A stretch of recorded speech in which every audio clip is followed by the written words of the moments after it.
item in the agenda is the workshop, Harnessing Generation AI, Crafting Innovative Products. I request Jeba Swigara Das to come onto the panel, please. Jeba is the Senior Director of Engineering in the Advanced Technology Group at ServiceNow. He has shipped multiple products in the past at other companies, including Microsoft, ADP, and at ServiceNow, primarily in the areas of databases and workflows, and for the past 10 years on different aspects of AI and ML, including Gen AI. Jeba has played a strong engineering roles, both in engineering development and in product management. We welcome you, Jeba. Dr. Ravindra Guntur, joining Jeba. Dr. Ravindra is a staff ML engineer. We request you to settle down, please. Ravindra is a senior staff ML engineer with Advanced Technology Group at ServiceNow. Over the past 18 years, Ravi has worked on the application of machine learning to areas such as API security, deception technologies, NLP algorithms, and video algorithms. Of late, he has been working with text-to-code models, model miniaturization techniques, and applications of sequential decision algorithms. We welcome you. Ravi also has a PhD from the Indian Institute of Science for his thesis on text summarization. He's also a senior member of ACM and has 18 granted patents over 18 peer-reviewed research publications. That deserves a huge applause.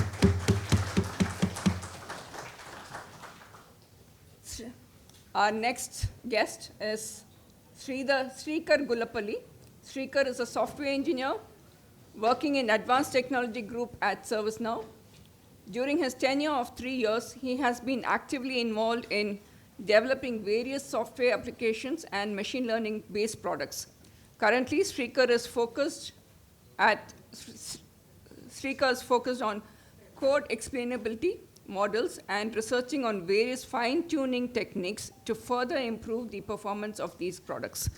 So today's session, we're going to talk about how Gen AI can be applied. So let me just run you through a very quick agenda.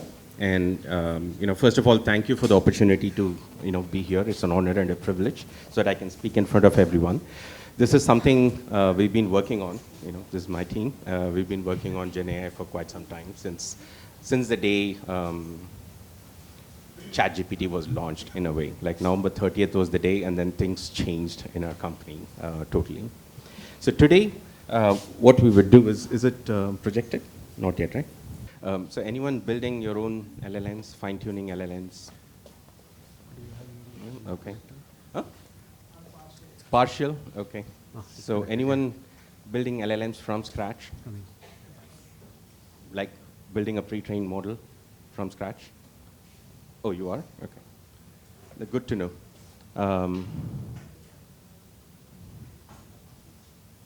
Okay. I'm not sure if the demos are going to be very visible. So I'm going to be doing a lot of use cases, running you through a bunch of different use cases, especially for PMs. So I know some people talked about, hey, you know what, are we force-fitting? I think we need to do a lot more research before you can think whether it can be force-fitted or not. But I do agree, there are some scenarios.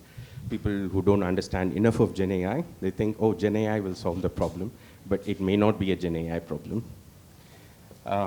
So these are my colleagues who are going to be speaking along with me. So today's agenda is, first is general introduction of Gen AI, and we'll spend around 30 minutes on the use cases with some prompts, right? So we'll go into maybe Azure OpenAI, and we'll talk about whether, some of the use cases, scenarios, and then we'll also talk about whether there is an inherent intelligence in GPT or not, or is it just a play of words? And then we're going to talk about some scenarios of what we've been working as a team, and then from ServiceNow, some of the things which have been shipped. So you will see things which are not shipped, which are in the pipeline. I don't think we can show it to you right now.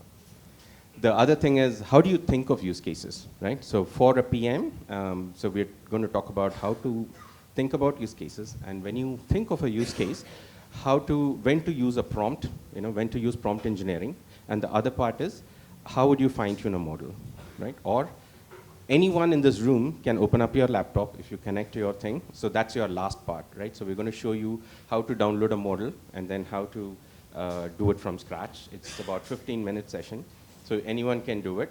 I'm not sure of the network. So the thought was that you will be able to open up your laptop, download a model, and then experiment with like a sentiment or ask a specific question. So that was the thought, but I don't think we have enough network to do it. But if you have a 5G network or a 4G network and you have a laptop, you can connect to it and then just go after us. And then you'll be able to run it on a CPU or a GPU on your machine. And then we'll leave out enough time for Q&A. So where is GenAI right now? Right? So if you see GenAI, I know there is a lot of talk for the last 8 months, 10 months. You see that generative AI is right on top, right? Which means it is right on top of the hype curve. But right below it, like following the generative AI, you will see there is a casual AI, AI simulation, AI engineering, data-centric AI, a bunch of things which are following up and trying to climb the hype curve. So it'll take some more time for the generative AI to be mature enough and then fall down. So is it mature enough right now? I don't think the kind of questions which are asked, people will not be asking now. In a matter of 2-3 years, I think more people will be understanding the Gen AI a lot more as Gen AI matures. So, how many people have heard of this music LLM before? Okay, one person. So let's show a demo. It might be a little boring for you.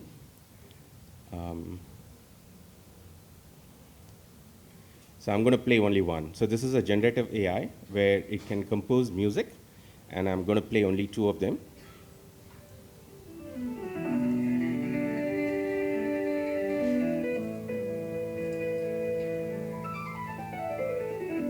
Right, and then it can do like a piano.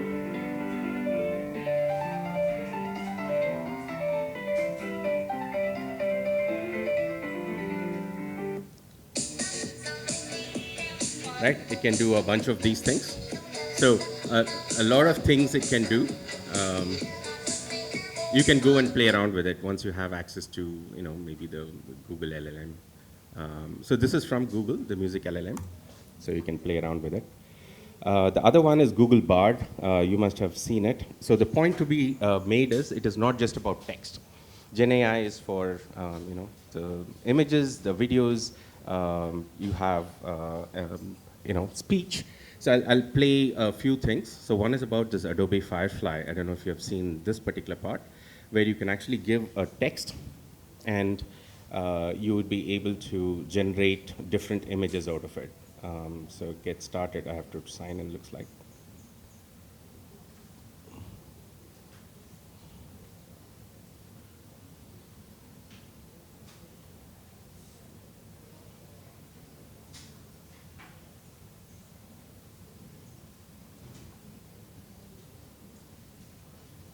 Right, so here you could go in and type in like try prompt. So wherever it says try prompt, you can click on it.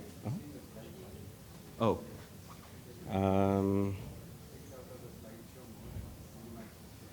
Okay.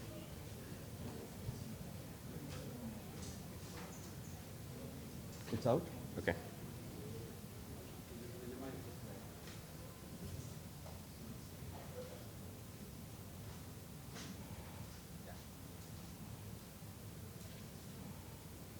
Okay, so you can actually say, cotton overgrown with trees drinking beer, right? Like just weird stuff.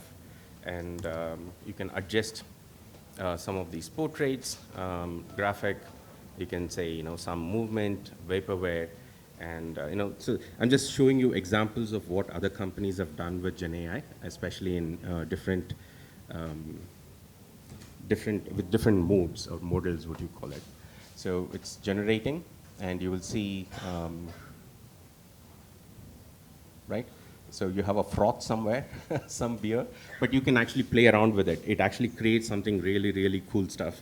Just for making, you can do color and tone, you can do composition, a bunch of different things together. Then the other part is around speech. You can do video editing, that you can actually go ahead and do it on your own. And I'm going to play this one. I'll play and let this be there, and I want you to guess who the personality is. Yeah? With play.ht, you can clone your own voice and have an identical replica of it. Play leverages the latest generative media techniques to create the highest quality version of your voice. Anyone? Okay, perfect. I'm going to play one more. With play.ht, you can clone your own voice and have an identical replica of it. Play leverages the latest generative media techniques to create the highest quality version of your You got voice. it? Yeah. Yeah. So it can actually create people, right? Like, so in the future, you'll be able to give your voice signature and then have generative AI speak in its own voice or in your own voice so that it can answer emails or answer phone calls. So let me go back to this. Do we have time or we have to close around 4? 4:15. 4:15? Okay. Oh, 4:15.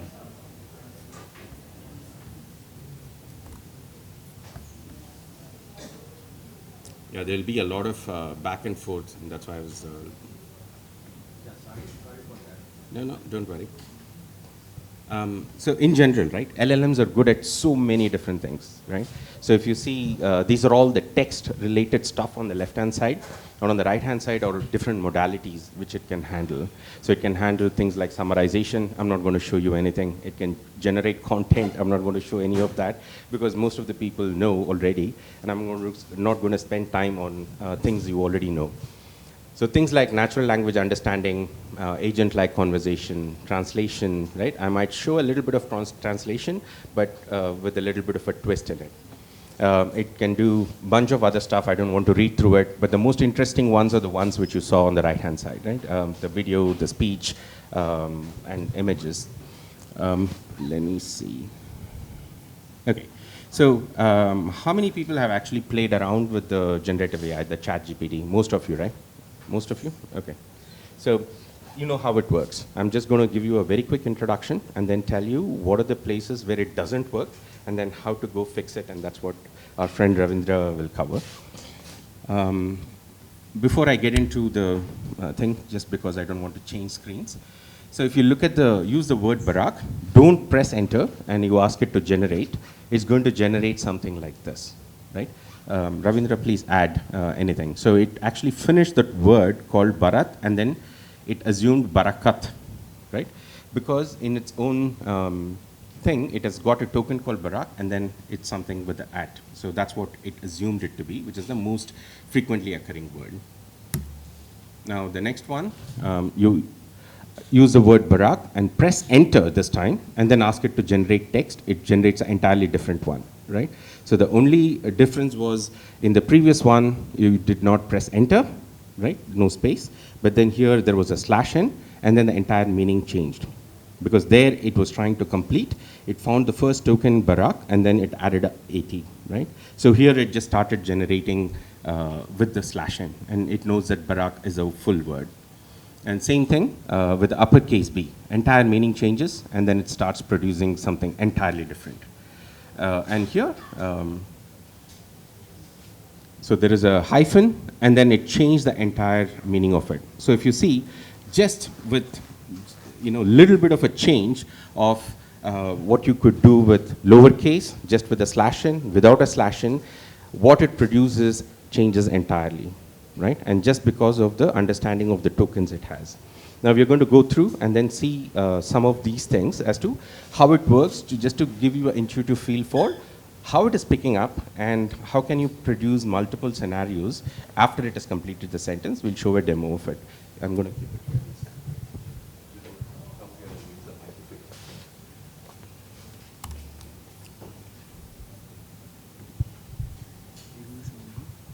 Which one? Yeah, I'm going to show the playground. Okay.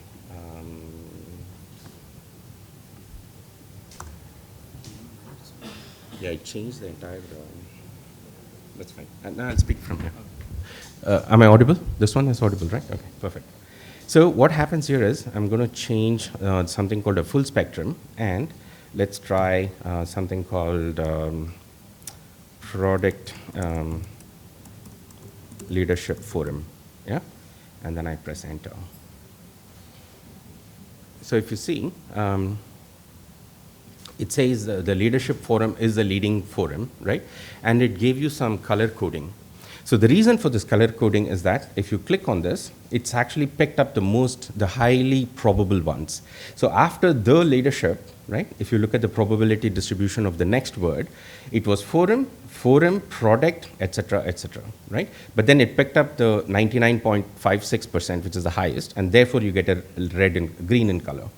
If you click here, it picked up 0.16, right? And that's why it is red in color. However, I could actually go here and then say forum was the highest one, right? Like if you see this is the forum, I could say, hey, what would it have produced if I had a word called forum here and then say submit? So it'll automatically change the word, right? So there are infinite number of possibilities from each place. So it actually predicts the next word, right? So from here, it predicted held, but then it could have predicted for, it could have predicted designed, right? But it picked up the held at that point in time. Now, if you look at all the possible combinations of all the possible words which could be generated at each point, you will get an infinite number of possibilities which it could generate, right? So that's the beauty of generative AI, but it is also the flip side of generative AI because it is not deterministic. Now, you could also play around with it to say, I want a better deterministic solution. Then you can actually go and change the temperature to 0, and it will pretty much generate exactly the same text every time. So if you want this, you see this? Most of it is greenish in color. There was no red because it was trying to pick up the highest probability word at every point. Now, let's go back to this. Let's do some fun stuff, yeah? So let me do, for example, a poem completion, right? So complete the poem, Twinkle, Twinkle, Little Star. Now, if you click on it, it just pretty much gave you the poem, which it already knew from its knowledge. Now, we could also do something to the effect of, right? Write the poem in the style of Eminem rapper, right? So if you see, it started writing its own poem in the style of Eminem, right? So that's the beauty here of what it could do. But I also wanted to show you before I get there, since we are at poems, so it'll and it actually mixed whatever was from its knowledge. So if you see, there was a twinkle, twinkle, little star, how I wonder what you are. It actually inserted the word for the next paragraph. It started, developing its own.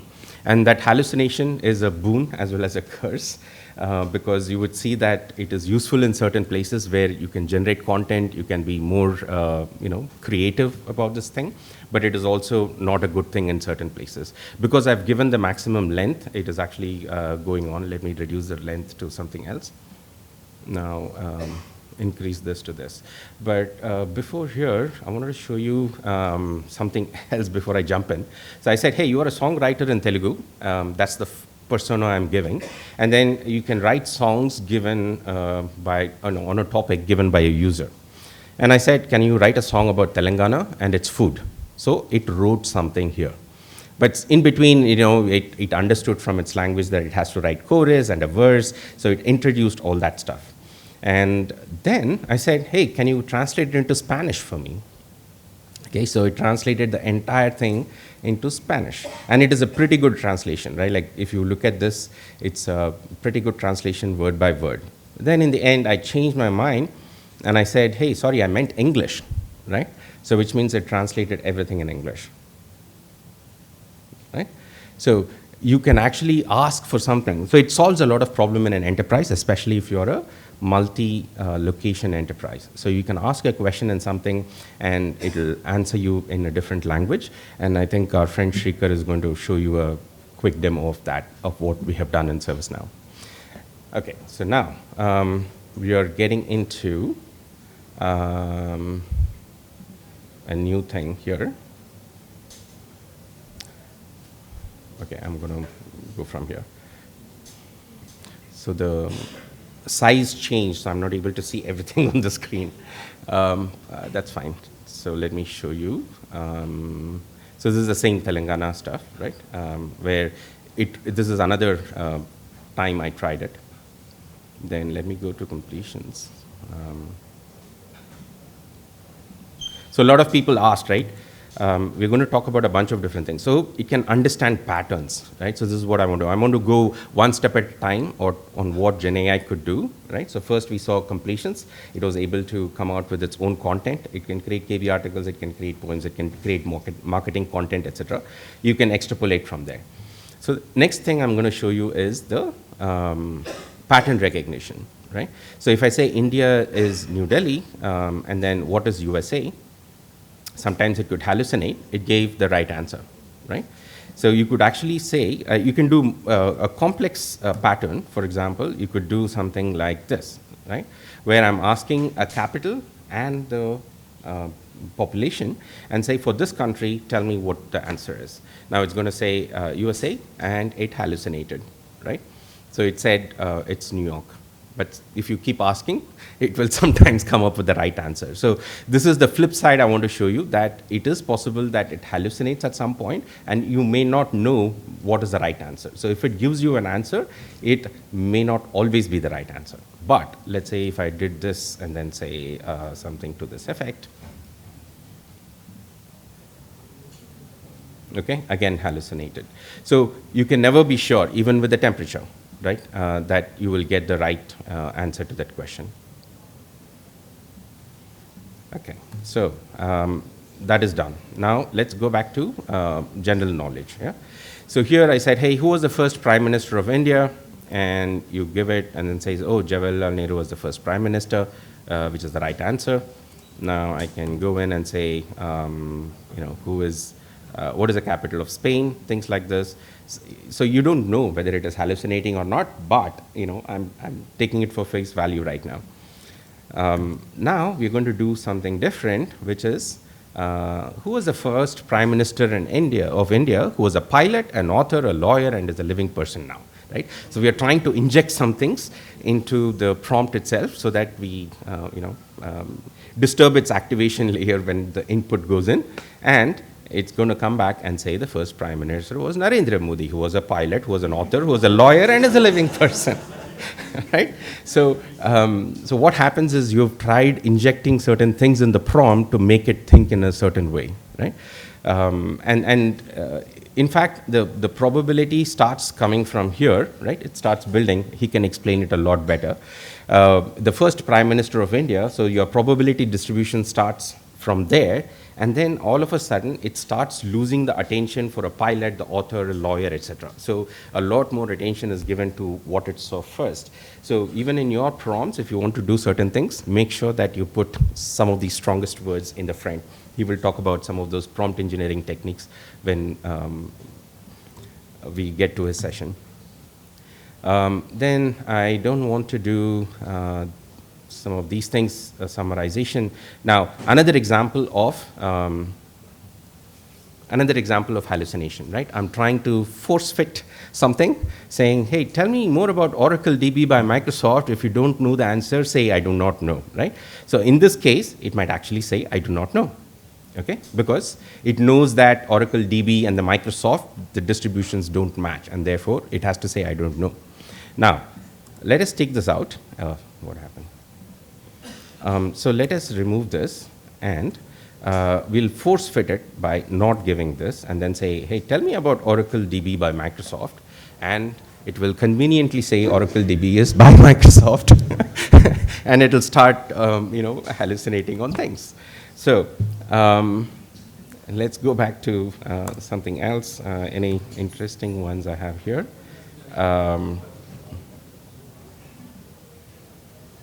Okay, so this is like a classic example where can it actually detect some form of a sentiment, right? Like backstabbed is a sentiment. No journalist will write something called a backstab.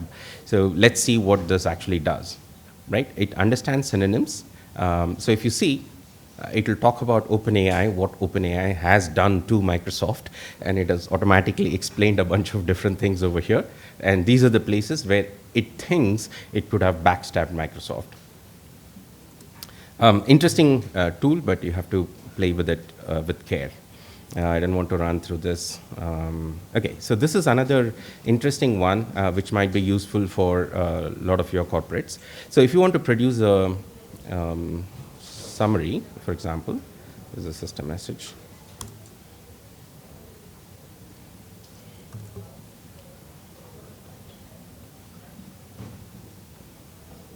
So you're an expert in creating surveys, and right, I'm giving it. So this is almost like the chain of thought, right? You're saying step 1, do this, step 2, do this, step 3, do this. Then I come here. What happened here? Okay, let me clear chat using a previous one.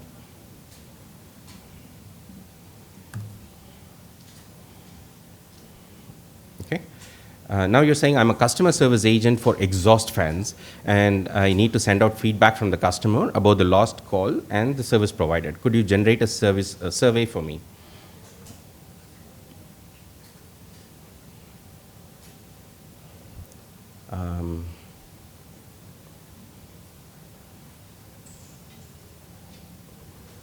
Okay, so sorry, my screen is changed after we projected it, so I have to play around with it. It's in big fonts.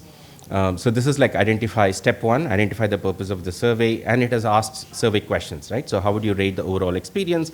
Was your issue resolved? How long did it take for the customer? So it can pretty much write certain things for you automatically if you can give the right prompt at any time. So are we force fitting this? I don't think so. It is very good at text, and if you play with text, you have to play with the right LLM, with the right prompt for the right thing it was meant to do. Otherwise, you're going to be force-fitting things. Now let's do, oh, this is very different.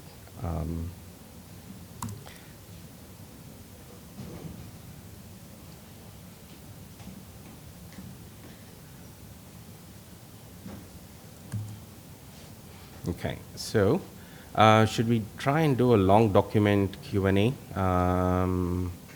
Let me try. So this is nothing but I have a 70-page document, right? And you ask a question, and it actually finds the perfect answer, right? And you cannot do it with anything else. You have to use GPT-4. If you try it on GPT 3.5, it will fail because it's got a 4,000 token size limit. So I'm not going to demo that for you in the interest of time. You can also create tutorials, right? So you say, create a GenAI tutorial for me. It will create a GenAI tutorial for you. Now I'm going to show you something around mathematics. So how many people have done like function inverse, function composition, etc., right? So I'm going to take this function. So given a function f of x equals blah, find g of f of x and then f of g of x, right? Let me go back to completions. I think that would be better. I can see everything together.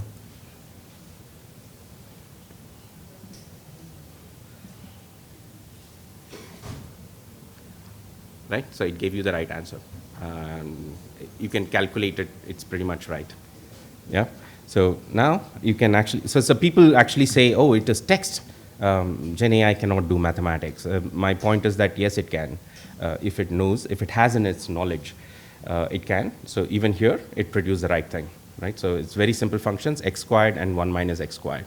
It did f of g of x and then g of f of x. Let me go in and ask it to do a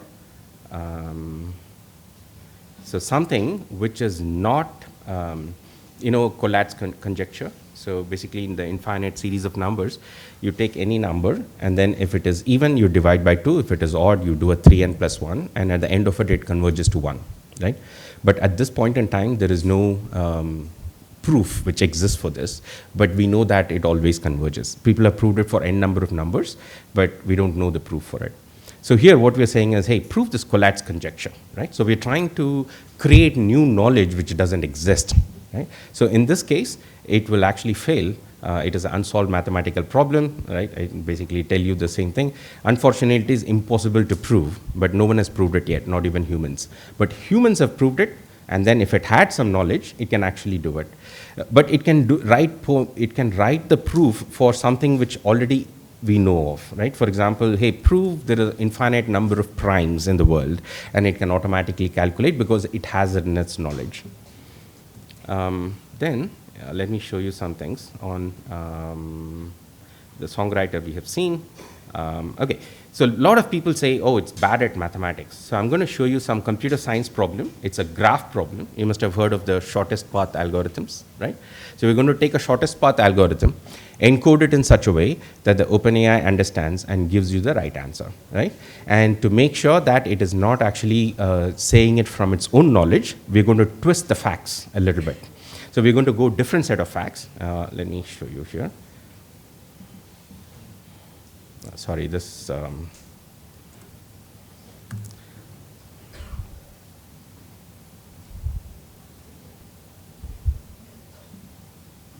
Okay, and I'll explain it to you what it's doing here.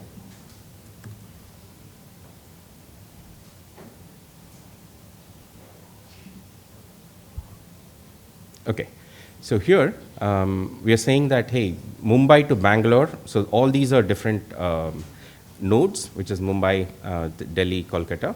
Then we are defining the edges, like what we do in computer science. Mumbai to Bengaluru is 562 kilometers, which is not true, wrong facts. Then we give a bunch of different cities and then the distance between those cities. It's like a classic shortest path computer science problem. It's called Dijkstra's algorithm. Now, in the end, users will ask you questions, and now here we say, hey, give me all possible routes from Mumbai to Delhi with the total distance, and what is the shortest route? Okay, let it calculate. So we gave really wrong answers so that it doesn't pick up from its knowledge, right? So we are overriding it.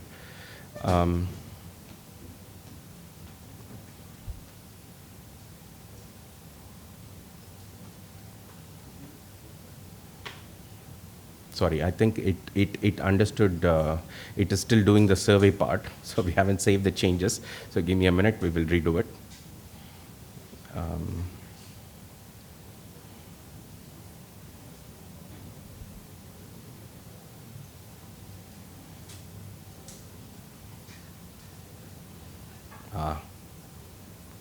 Okay.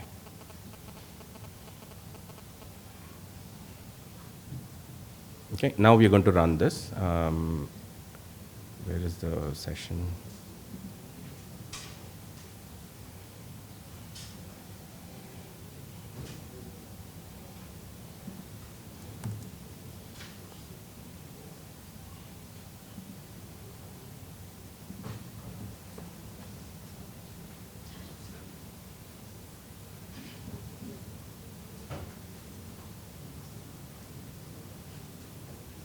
Okay, so it did the algorithm and then said 1849. It gave multiple routes and then said the shortest one is 1849 kilometers, which is absolutely right. I'm going to show two more and then we will hand it over to this one.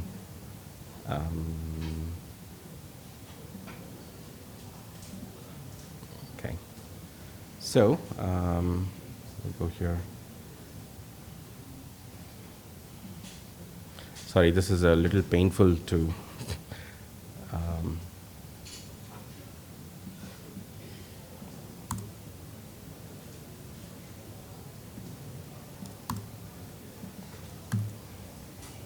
okay. So we'll do, we did math, we did computer science, we'll do an intelligence part, right? So what we're trying to prove here is that, let me go back to completions, slightly easier, I guess. So we're going to test out its intelligence, yeah? And this is GPT-3 and not GPT-4. We'll go here, and then in the intelligence, we're going to say, hey, what is the sentiment of the following sentence? Here it is positive, here it is negative, and then you say, what is the sentiment of the following sentence? It's intelligent, it has to find the sentiment from this and then set positive.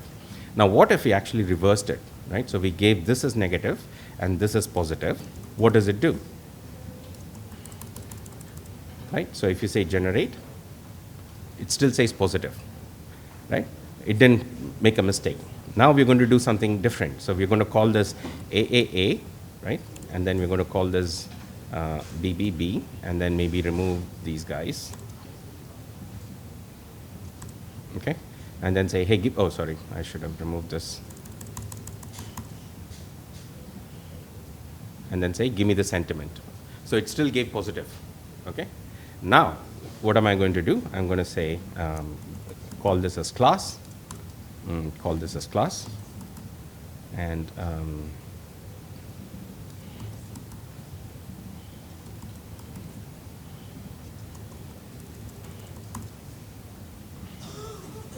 okay, now it gave out CCC. But then it actually thought it was the sequence, right? So it thought it was a sequence. Now what we're going to do, we're going to do a different thing, which is take this out and go back in, and in the interest of time, I'm just going to run it very fast. Okay, so here, I'm doing the same thing, but then I played around with the last part a little bit, and now it gave AAA, okay? It's just to do with the way I wrote the prompt here, right? This last sentence. So this made the entire difference. So how you write the prompt is going to be super important, right? And that's what Ravindra will cover.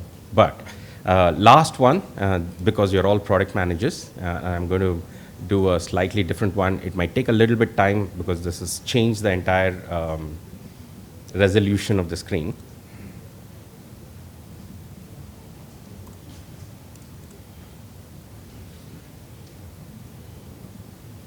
I'm so sorry, this is like very weird. Okay, since you're all product managers, I'm going to show you how a product manager is going to do certain things. So you're an awesome product manager who has shipped multiple successful products. Okay, now what we're going to do is here, let's clear the chat, and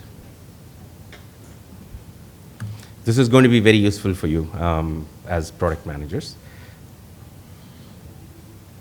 So you can say, can you write a few epics to create a second-hand car application? So for people who are from ADP, and this is one of my favorite questions, interview questions, where users can upload pictures of what they want to sell, and buyers can choose and interact. And let's use GPT 3.4, and let's play. Oh, it didn't change this for some reason. Sorry, it's something else is happening.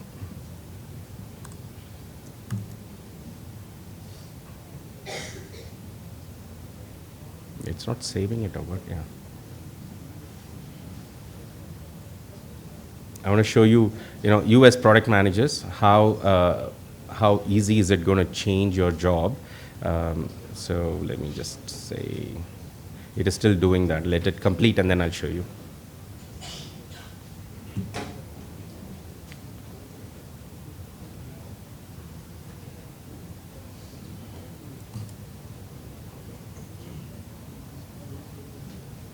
Okay, so you're going to write epics for a second-hand car application. So the persona it's playing is an awesome product manager. So if you see, it has wrote down all the epics. Epic 1. It also wrote the sign up, login, forgot password, everything for user authentication, and this account manager. Then the story 2.1 is the second one is car listing management. Okay. And then it started create car listing, delete car listing, view car listing, car browsing, etc., and then it wrote everything. Okay, now I can say, can you write, so though it gave me, okay, so can you write stories, few stories in detail, yeah, for the first epic. So if you see, it's going to write, the user authentication was the first one, right? So it started writing sign up, and then it started writing an acceptance criteria, right? So you as product managers, if you have something in mind, you can pretty much write it. It's a login for the second story, the acceptance criteria, and So I hope everyone is a product manager here, right? Yes? Okay. Now you can also do a bunch of different things like forgot password, etc. You can ask it to write the acceptance criteria for the first story in detail. Okay, for the first, no, it didn't pick up the right one.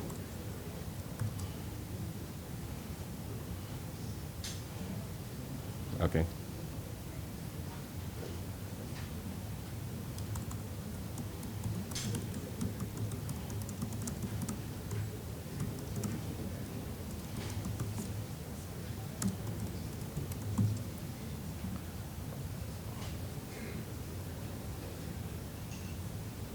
Okay, so for the first sign up, it actually wrote all the acceptance criteria, required fields, password confirmation, validation, everything.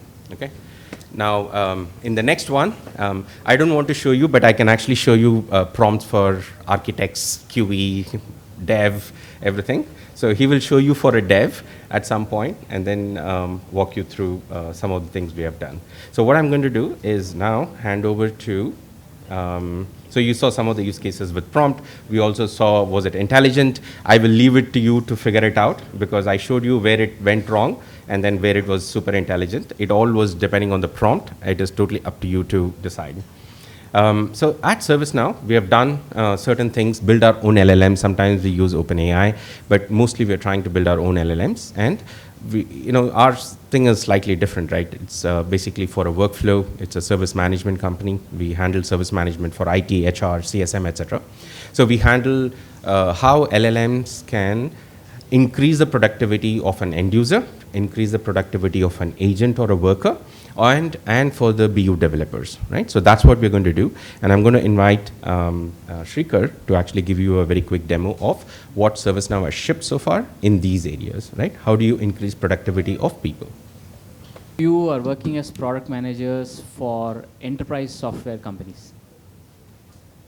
Okay, and the rest of you are working as product managers for end customers, or what would you classify yourself as?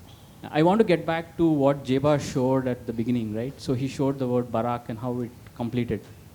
So one of the key aspects of these large language models is the notion of probability, right? So anything which is probabilistic is non-deterministic. So a lot of our enterprise software, at least the legacy software, are built around the notion of being deterministic. So if I go to, let's say, the search page and I ask for something, I expect that same document to come back to me every time I search for those words, right? Imagine a language model which will give you completely different answers every time you go and search. So what happens to the end user experience? So that's one of the key aspects that one needs to consider when you're using generative AI in your product definitions. So the second question, So the second question which I have is, how many of you are under pressure to use generative AI in your product roadmap? Raise of hands. So management actually tells you to use generative AI. Okay. So how confident are you? Like, are you really confident that generative AI will, you will be able to roll out a successful generative AI problem statement for your customers at scale? Or do you think, there are some things that you need to do and you push back on the engineering to figure those things out? Are you scared? Are you uncertain how these problem statements pan out in the real world? Yes? No? Yes? Okay. Yeah, so this is one of the key aspects from a product design and management point of view, to understand what these algorithms do behind the scenes. You don't need to code. You can let the engineering teams figure those things out. But while you sign up to roll out some of these features, probably you should pay attention to the notion of probability, the uncertainty which is out there, and how you can kind of find alternatives to solve some of these problems, right? Sometimes we use the term guardrails. So guardrails are basically a fancy way to say that you're going to force the output of these algorithms into a particular fashion so that it at least looks realistic to customers or deterministic, right?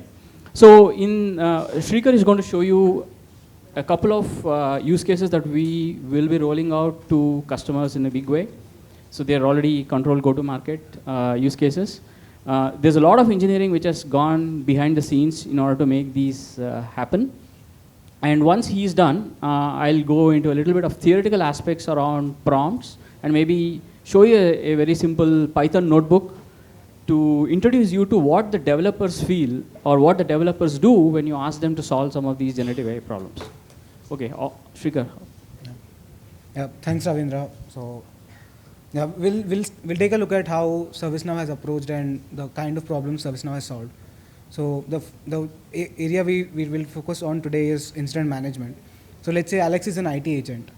Now he starts by looking at what are the incidents that are assigned to him. Now what is an incident? It's in PM's language, it's a ticket. So it's something we raise. Let's say my laptop is not working. I raise a ticket to my IT team. But what happens behind the scenes? So that is what ServiceNow solves. That is IT service management, which we ship. So let's say the first, I have a bunch of incidents assigned to me. I'll open an incident.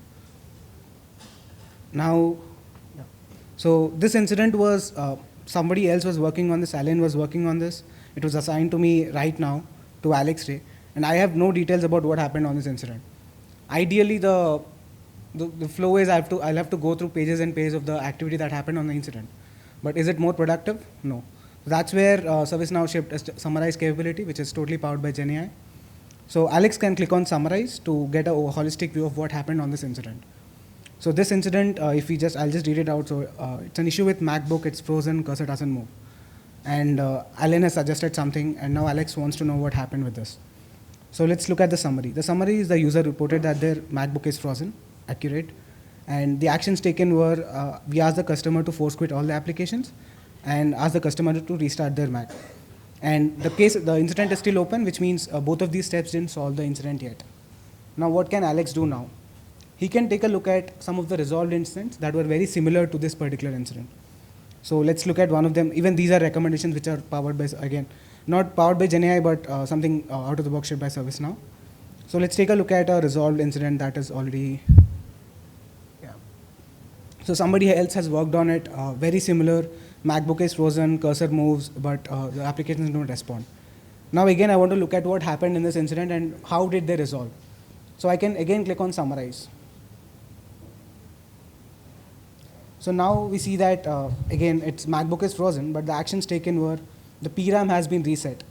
So this could be one of the resolution steps which I could propose for my actual incident. So I could just simply copy paste from here and modify some of this, of course, but suggest this as a resolution to the customer. Yeah, so I'll just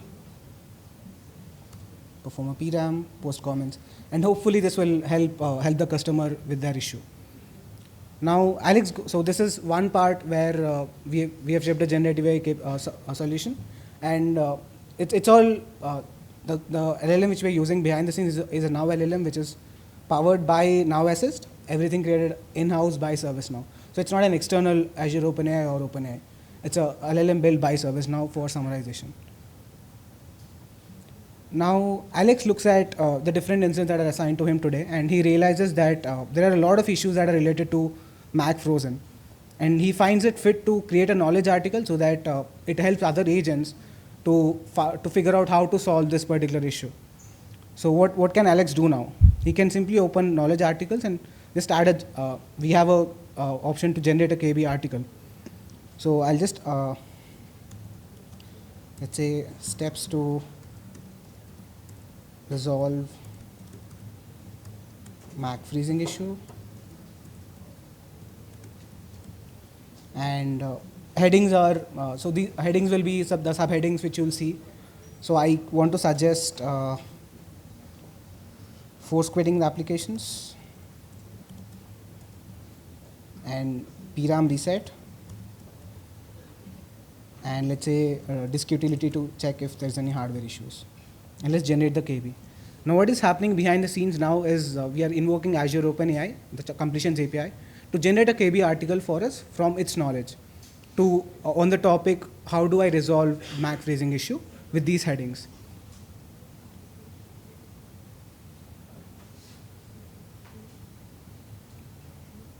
Yeah.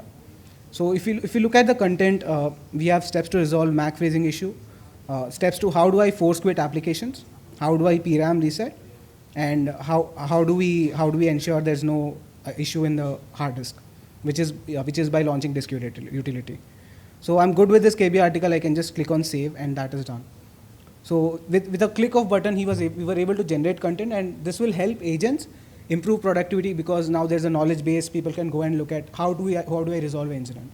But is that all? No. How will this help customers? So let's say I'm Charlie. I'm a customer, and my Mac is not working. So I have a virtual agent for me. Let me type in my request. I say my Mac is freezing. Now what is happening behind the scenes is, again, ServiceNow has shipped a capability where we search through the entire knowledge base. For a given query, we try to extract relevant knowledge articles and then pinpoint to the exact answer for this given query. So yeah, so if you see it was able to pick up the article which we just created, which is, I'll just open this.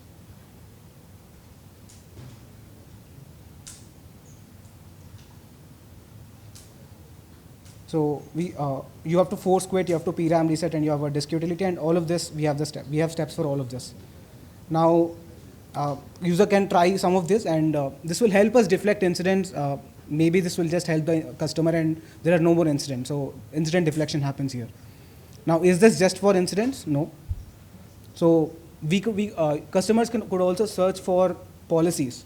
For example, there's an HR policy about my sick leaves. So I want to know how many sick leaves am I entitled to in a year. I can just ask my virtual agent.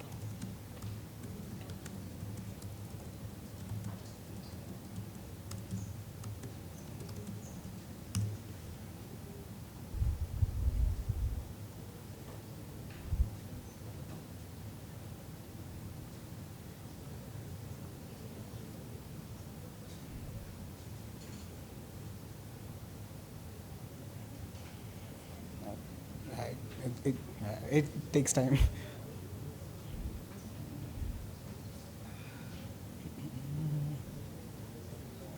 Yeah. So if you see, it clearly says, based on a given KB article, you are entitled to 10 days of paid sick leave.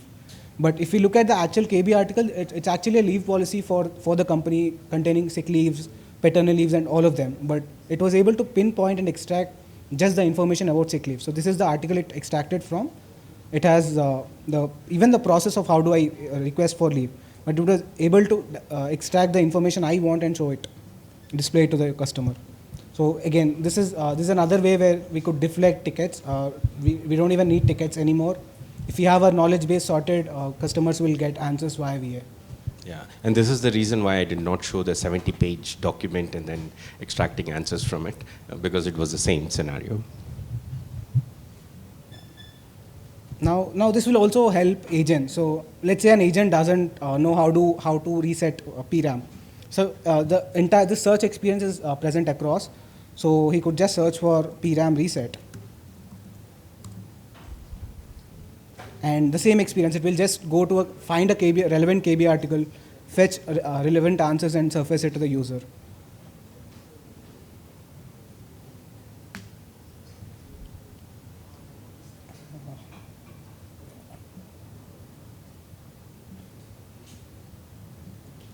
Okay.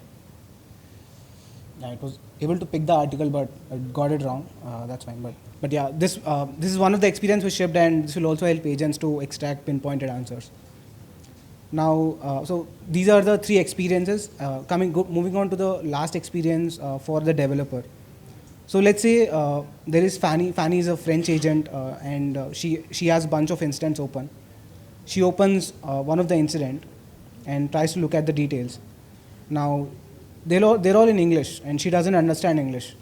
So ServiceNow has already shipped a capability where you could very well translate, and it would give you a French translation. And I could work on this incident. This is workable. But all my incidents are in French, and I don't want to every time go and click the translate button to show a French translation. So I request my administrator to write a script to just give me give me an info message of what is the description in French. Now the admin understands. All we have to do is write a simple business rule. So in ServiceNow, business rule is nothing but a script which triggers on a given condition and then executes a script. So in this case, what we want to do is whenever an incident is shown, we want to translate the description of it and surface it in French. Very simple. So we want to run it on display, and this is actually a scripting box. But all we could also do is so I wrote a simple prompt saying check if dynamic translation plugin is installed. So this plugin is responsible for translation, and if it is installed, translate the description to the user preferred language and show it as an info message. Let's do a command enter. Now behind the scenes again, ServiceNow has an in-house code assist, which is a Now LLM again, which generates code for a given prompt. So I don't even have to code anymore. I give a prompt, I get the code for it, very accurate. So all I have to do is save this. I didn't read the code, sorry. But let's see. And let's open the incident again. So this time I see an info message with the description coming up in French, and Fanny can understand this. Yeah, so there was no coding done by him, per se, right? Everything was done by the system. So he said, this is what I want, and it wrote a code which without any mistakes, and it was just running, just like that. Yeah. Yeah, I think, yeah, these are the three personas we try to cover for. One is Alex, who is an agent, and then we have Charlie, who's a customer who is requesting something, and then we have an administrator who can write code even without writing code. Yeah. Yeah. Yeah. So if on this one? Yeah. Okay, yeah. The thing is, we might be running out of time. I don't know how long. A couple of questions. Okay, sure. Okay. We'll take 2-3 questions, max, based on the time.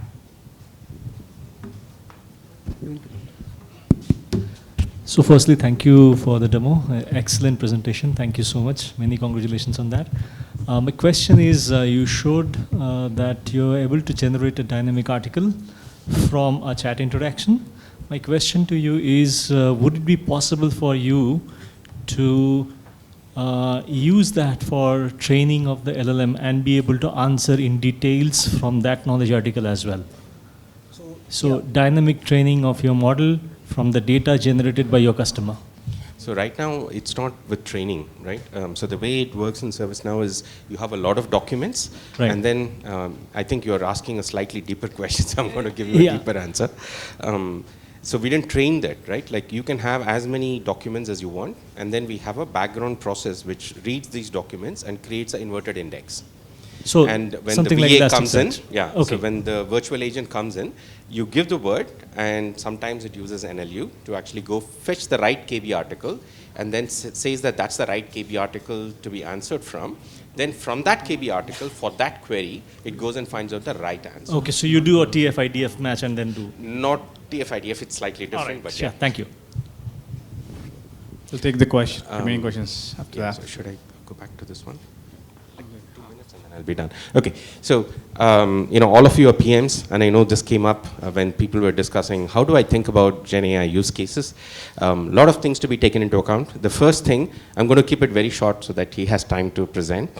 First thing is about whether customer data can be sent to a third party, right? If customer data can be sent to a third party, then you should actually do prompt engineering. You can use it OpenAI, Azure OpenAI. Second is, are you trying to send data out, or are you trying to receive data from there, right? Are you trying to generate content? If you're trying to generate content, then you can pretty much use Azure OpenAI for it. But then that's when you would need prompt engineering, which is what Ravindra will cover in detail as to how to think of your own set of prompts and prompt engineering, what are the tips and tricks, and what you should and should not do.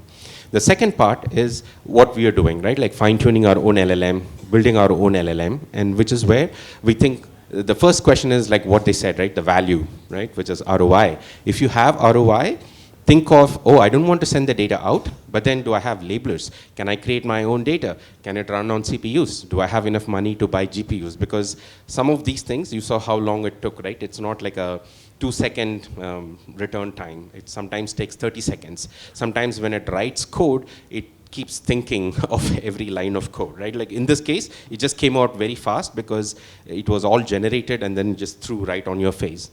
Then we need to find out how to scale, right? Even on GPUs, there are lots of things, like you have multiple layers, how many requests you can do, a lot of things to think about. So it needs a lot of investment, money, which you need to go through. And even here, you need to do prompt engineering. But on the other side is domain-specific models. I don't want to take any open source model, but I want to pre-trained from scratch, that's when you go on the last side. The last side is something we will not cover right now, but we will cover the prompt engineering and the model fine-tuning by Ravindra, and then he will walk you through. So if you have a laptop at the end of it, and then connect your 5G, you would be able to build your own LLM sitting right here in 5 minutes. Okay?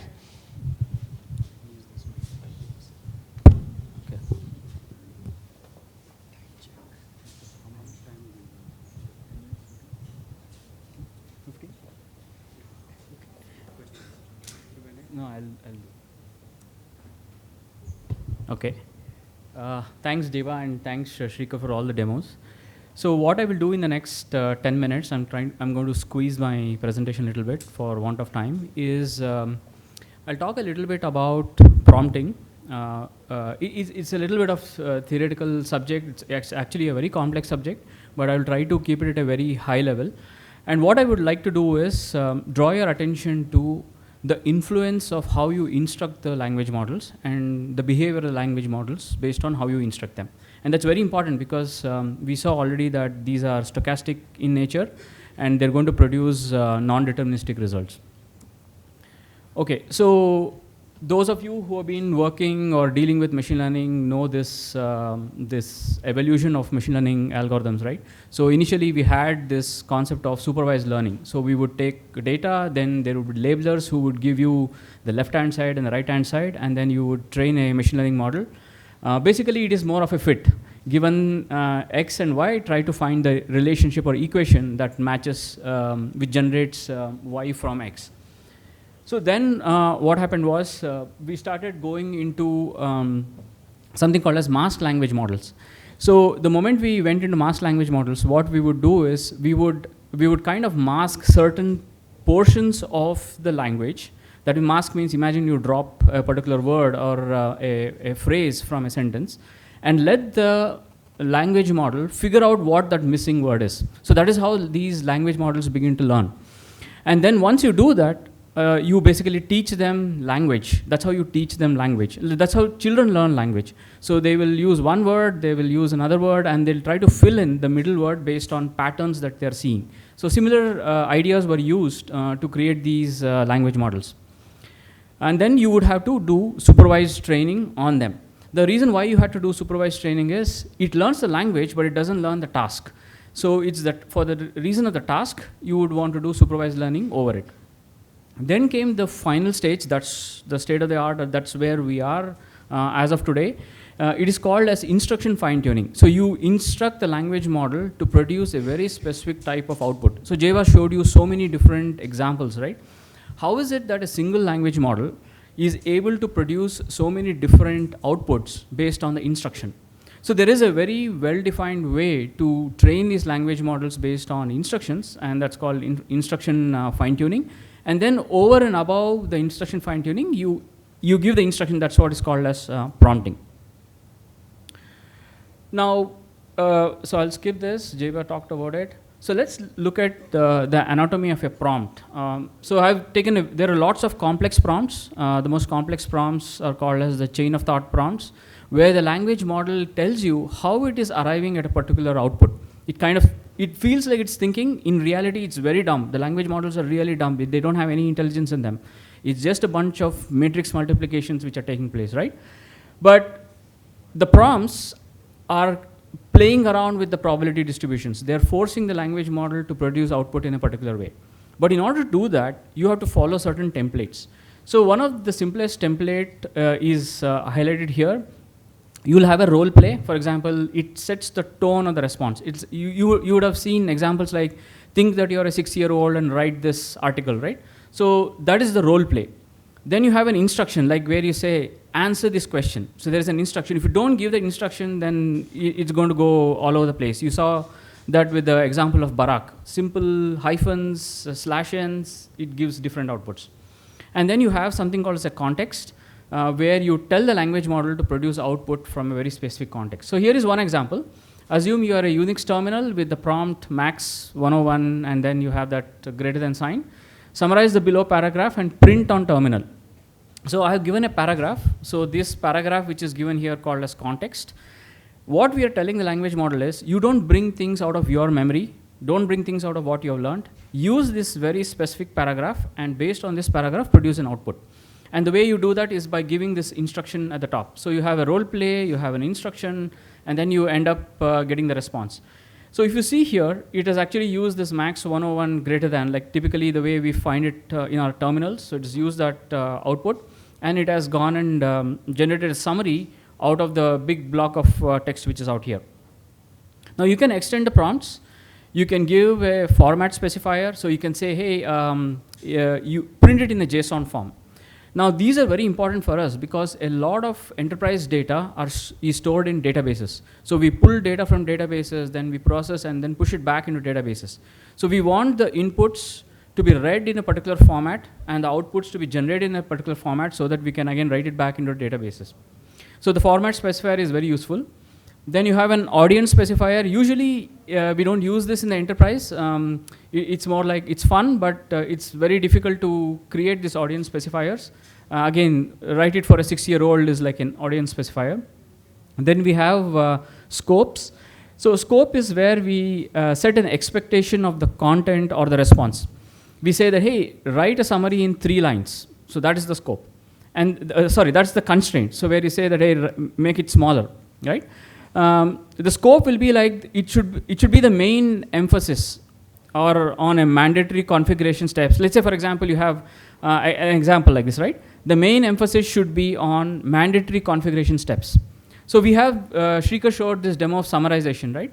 So in the summarization demo, what he showed was he showed very specific items that were summarized.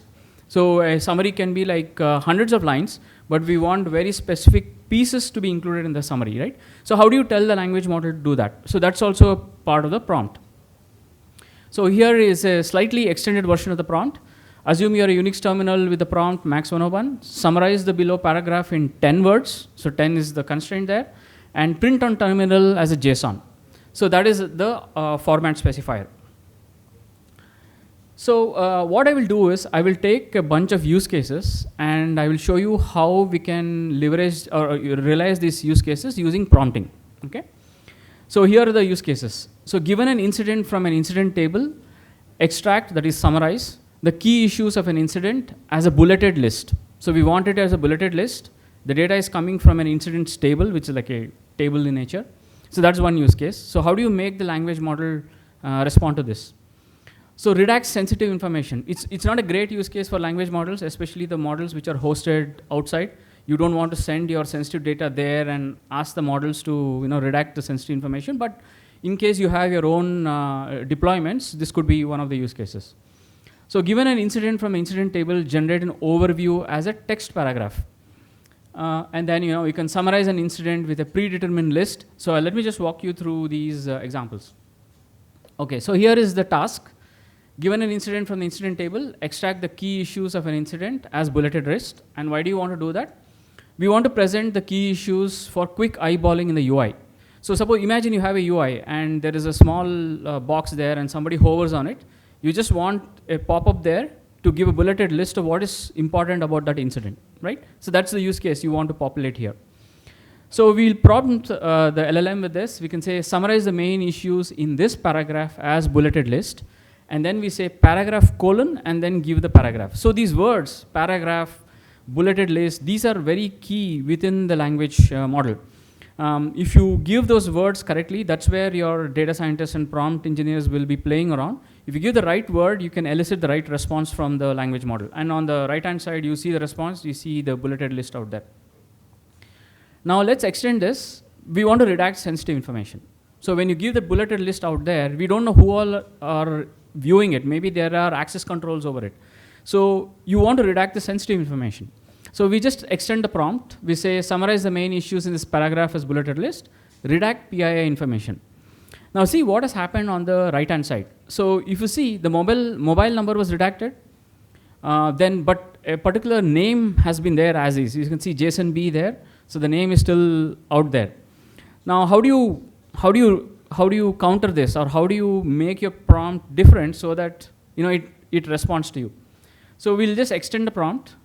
Please remove any PI information from the paragraph and summarize the main issues as bulleted list. You see how we just juxtaposed the instruction, And just juxtaposing the instruction will change the behavior of the language model because of the probability distributions around word generation. And here, there was a lot of reduction which took place. Okay, so now here is an interesting one. So the databases are where our data is stored, right? When you pull data from databases, they come out in a formatted way. So it could be a table. So you can always instruct the data to come out in a JSON format. But humans are not comfortable with JSON, right? When you show it in a UI, you would actually want to show it in a more readable format. So you can use this JSON output which comes and then convert it into a running text and show it to the user. So this is another user experience which you can drive using a language model. And it's very simple prompt here. It's a paraphrase use case. So you use the word paraphrase. So the moment you use the word paraphrase, it is able to paraphrase. And the reason why it's able to paraphrase is again because of the instruction fine tuning which I referred to at the beginning. So here you just say, paraphrase the following JSON of a support ticket in plain English. And then it takes it even writes the dates. So you see how it's changed the dates. It has made the dates more verbose in the output. So these capabilities exist with generative language models. Okay, now summarization is one key use case. A lot of people want to summarize a very large document. Now how do you make a language model summarize a large document with very specific information? So the reason why summarization is such an important problem is it is very contextual. Everybody wants a different summary from the output. Now how do you get different summaries for the same document based on the expected usage, right? So one way to solve the summarization problem is to convert it into a question answering problem. So you tell the language model to answer a bunch of questions from the text. And in response, it is going to generate a summary. So here is one example. What we have done here is we have given a bunch of questions at the beginning of the prompt. We say, what is the main issue? What is the issue resolution? Blah, blah. And then we give an instruction. We say, answer the above questions based on the paragraph. And we also tell what should be in the summary, because we want to take this summary and then put it into some database and then show it in the UI again, right? So there is this whole chain which is out there. And in order to cater to this whole chain, we have to instruct the language model. So here is one example where we have questions, we have an output, a paragraph, and in response, it is given the summary in the form of a bulleted list out there. Okay, so let's take another example, which is generation of a KB article. So I'll just skip this in the interest of time, and let me go to something not so happy path. So till now, we were showing, language models can do this and can do that. Everything is great, but that's not true. There are a lot of issues with language models, and you will not know that until you roll out to production. And when you roll out to production, you don't even know whether the output that was generated is problematic or not. And there's a lot of engineering that goes on to figure out how the language models are behaving in production. So here's one classic example. On the left-hand side, we have on left and right, we have a question answering task. Okay, so I give a context given as this green color context, and then there's a block of text, and there's a question. So the question goes like this: forms needed to apply for a driving license. So what we are telling the language model is, I want this question to be answered only based on this block of text out there. Now, where did this block of text come from? Probably it's a knowledge base article. Maybe there was a search engine which ran and then picked the best article from the search output, and then it is running the question on that particular output. Now, it gave a right answer, so the answer which is out here is part of the context which is out there. But imagine you go and edit that knowledge article. Maybe you just add 2 words to it. So that's what I've done here. I've just added, it is a difficult, and then stopped. Now, why would this happen? This happens because many a time these articles are very large and the language models cannot handle full text. So what we do is we do truncation. We take that block of text and just cut it. So imagine here it is cut at this particular red color highlighted words. It is a difficult. Now the same question, just because the article was edited and it was truncated, now gives a completely random answer. Nothing that it has answered has come from the text which is given out there. It has started to hallucinate and bring the answer out of its own pre-trained knowledge. Now, how do you fix this? How do you know something like this is happening? And this is where it becomes very hard to define problem statements based on generative AI. And that's where this whole concept of prompting comes in, instructing the language model to produce a specific output comes in, and so on. So I just changed the prompt a little bit. I just said answer the question below from the given context only. So that blue color instruction was given.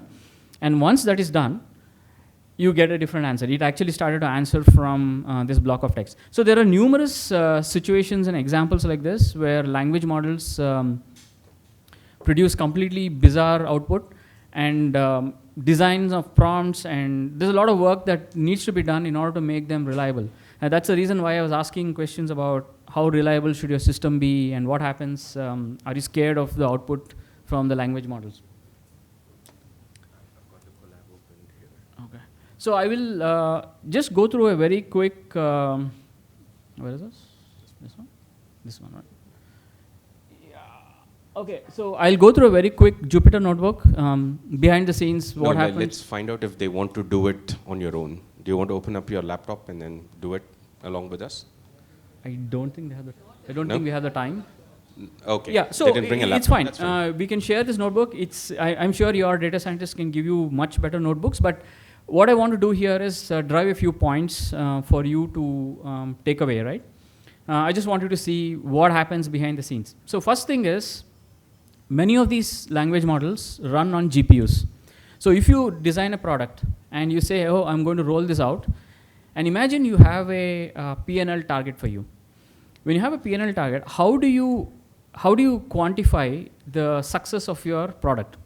First, you will need GPUs to run these language models. So the cost of running GPUs, right? It's very abstract because you will need cooling power. It has impacts on your ESG metrics. Then it has the cost of actually deploying that in your data centers, or if you have API tokens, payment for the API tokens. Do you pay for it, or do you let the generative AI product successful? Nothing to do with technology. It's all about the cost of it. Just to add a tidbit on the amount of the ESG metric he talked about, if you train the GPT 3.5 once, right, it runs for 36 days, and the amount of carbon emissions is around 500 metric tons, and it is almost the carbon dioxide which is produced by a jumbo jet if it has to go to the moon and back 9 times. So that's the amount of carbon dioxide which gets produced for one training of GPT-3. Yeah, so you got to look at the specifications. So many a times, these GPUs don't have enough memory to hold your language models. So Shrikar showed you the demo where the code was generated, right? So it is 15 billion parameters in size. Okay, it's a model that ServiceNow has created, ServiceNow research team has created, which we have used. It's 15 billion parameters. So for 15 billion parameters, to hold the model, you will need at least 60 plus GB of RAM inside the GPU if you want the 32-bit representation, and half of it if you want the 16-bit representation. Now, NVIDIA is going to charge you, the GPUs that most commonly used, is going to charge you a lot of money for the higher end GPUs called A100s and H100s. Now, if you go to the lower end GPUs, the cost is lower, but at the same time, your response times also fall. Okay, you need to plan for this in terms of when you're rolling out a generative AI product. So that's one aspect of it. The other aspect of it is, what models do you use? Do you always hit OpenAI? Sure, you can hit OpenAI, provided your customers agree to send their data to OpenAI. So that's one of the key blockers for many of these generative AI use cases. Okay, you decided to build your own language model. Fine. So if you build your own language model, what model do you use? Of course, it's the problem that the engineering team has to figure out. But the impact of the choice of the model is going to be felt by the end customer and the product success. Okay, so if you go to Hugging Face models, I'll just see whether I can go to this. It's not there. You have to open a new tab. I didn't open it. Open a new tab and then. You want me to paste it? Okay, let me just paste it here. No, I'll just paste this. Okay, so let's see how many models are there in Hugging Face. You see this number? There are 300K models which are available out there. How do you choose the right model from here? If you want to fine-tune the model, if you want to host it on your own GPU. So there is a lot of research which goes on here. There are a lot of uncertainties, and we don't know at the end of the day how these models produce. And there are models for everything. There is models for text to video. There are models for text to text. So this is again is a huge exercise which you will have to go through well in advance in preparation for the rollout of your product. So I will not run through this notebook, but let me quickly. Okay, so let me quickly run the notebook. So usually what happens is there are some dependencies. You see all this install transformer, centerpiece, and all of this. So these dependencies have to be installed, and every time these dependencies change, the behavior of the model changes, things break. It's an engineering nightmare, but it's their problem. And then let's see what a model looks like. How many of you have seen the model? What does it look like on the disk? Okay, so here I have an example of a model. So this is called as a T5. So you see this flan T5 large. This is the name of a model. This is around, so on the disk, if you see. You can show it to them on Hugging Face as well, so they are able to correlate. Okay, so let me go to here. So let's see this. So here you see flan T5 large. So let me just click on it. So it will tell you how many downloads that it has had. Then it's going to have something called as the model card. So let's look at, there is a, sorry.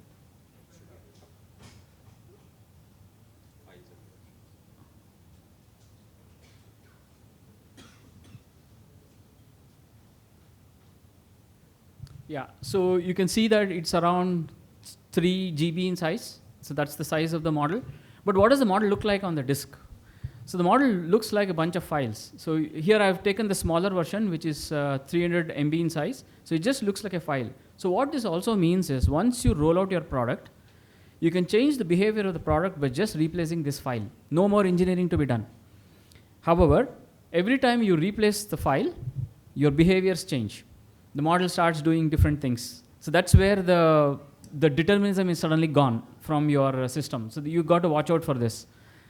Okay, so I have a few examples here just to see how this such a small model behaves. So I have one exercise. So it says answer the following question. There's a question, and we are basically asking for an answer. So we can run that and see what happens. I don't know whether I have time to run it. Okay, let me just run.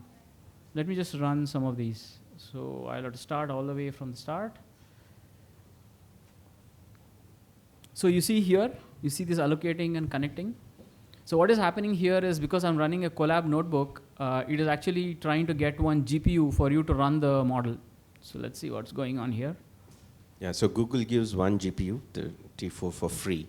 So if you log into collab.google.com, you get one GPU for free, and you can do a lot of experiments there. Yeah, so here there is a GPU which is allocated to you. Okay, then it's still downloading all this. Are we running out of time? Okay. Yeah, okay, so right. maybe we'll share this notebook with you. You can just run it. You can just take it to your Google account and run it there. You just have to just click these play buttons here, and then you're going to get the output. So where you can actually play is by changing this. You see all this red color text. You change that and see how it behaves, and you get a feel for what happens to these models and how they behave. Yeah. So you'll be changing two things. One is that model name which you saw. So cut and paste anything from Hugging Face, and then change the prompt, and then you're good to go. Those are the two things you need to change. So do we have time for questions?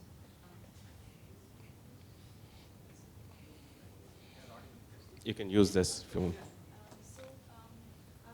I'm a sustainability person as a PM, and then when I heard that this is going to that was kind of a choking thing for me the moment I read it. Right? If that is what ServiceNow is doing, do you have any carbon offset programs that runs in your organization to take care of it? Yes, we kind of models. We build very small models. It's not 175 billion trillion dillium models. It's a 15 billion parameter model, much smaller. So I started Googling about ServiceNow sustainability. Yeah, it's we are 100%. You would see that too. So one of the strategies that we follow is why 170 billion? Is it possible for us to build with 10 million? So we have models which are just 10 million and runs on CPUs. So that is again a design parameter. You start small and then expand the scope of the model till you get the accuracy. No, at some point, I think most of these GPUs and the data centers will be solar powered. But that's what every company aspires to be. But till that is done, you buy green credits. Yeah. Quick question here. If the GPTs are in the service now, LLM, is there RLHF included, reinforcement learning with human feedback, or?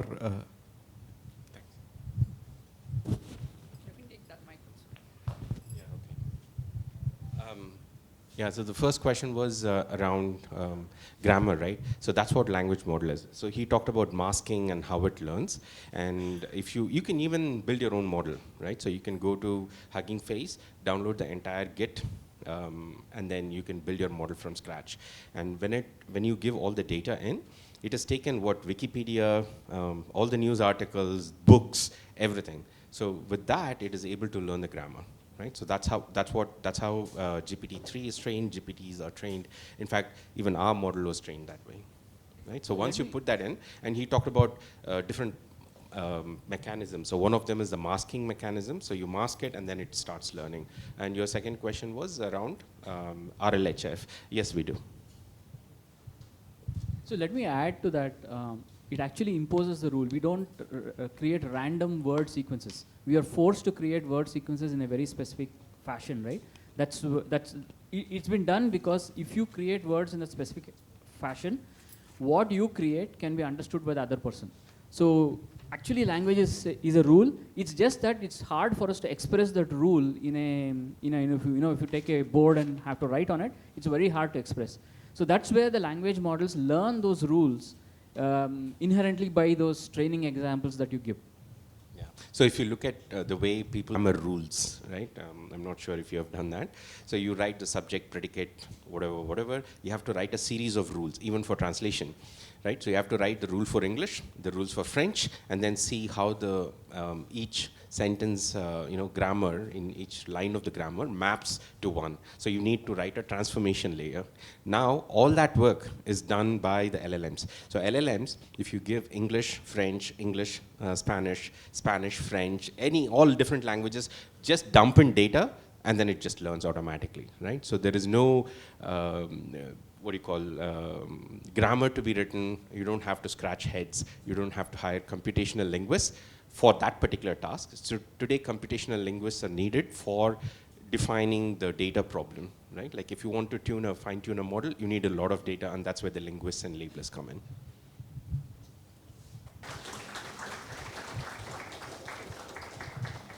Thank you, Jeba, Ravindra, and Speaker for this wonderful workshop.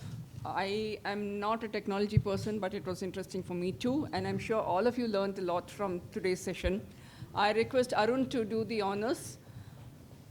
Please.